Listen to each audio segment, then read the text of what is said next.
Welcome to Simple Honest Design Behind the Design. There's so many little elements of design that go into each one of these projects that we're not able to show you on the full episode, so I wanted to show those to you today, starting with the landscape.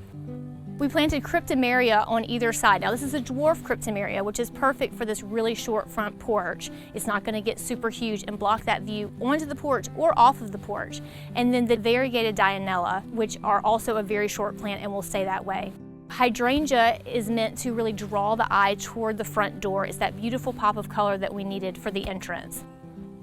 And I also added pavers across the front. Now these are not the frequent entrance for the homeowners. They normally go off the side of the porch to get into their cars, but I felt like they needed some sort of visual entrance into the house, so that's why I added the pavers here.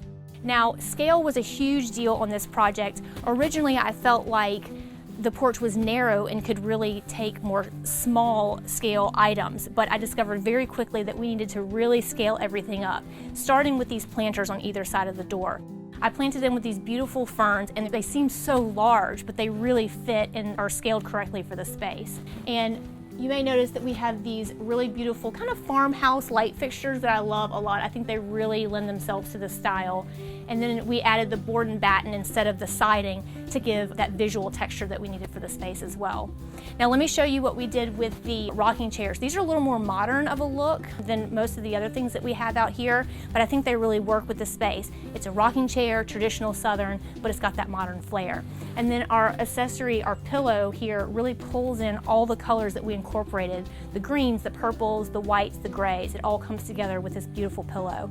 And another thing that I really love about this space is these faux wood side tables that I found. I think they really pull in that rustic feel. And then of course, I love to add a bit of light, a little bit of twinkle to the space. It kind of just adds that ambiance that every outdoor space needs. And finally, as you probably know in the South, we love ferns and we love our porches. And traditionally, we love to hang our ferns from our porches in the front. But I feel like that really blocks your view in and out of the porch. So instead, we wanted to keep that Southern tradition. So we pulled the fern over to this side of the porch and we hung it kind of in the center, and we're gonna let it fill in the space. It's gonna be just a beautiful big green fern against this really white backdrop, which I think is gonna be beautiful. So I hope you guys enjoy the tour. Come back next week and we'll have more details on the next design of Simple Honest Design Behind the Design.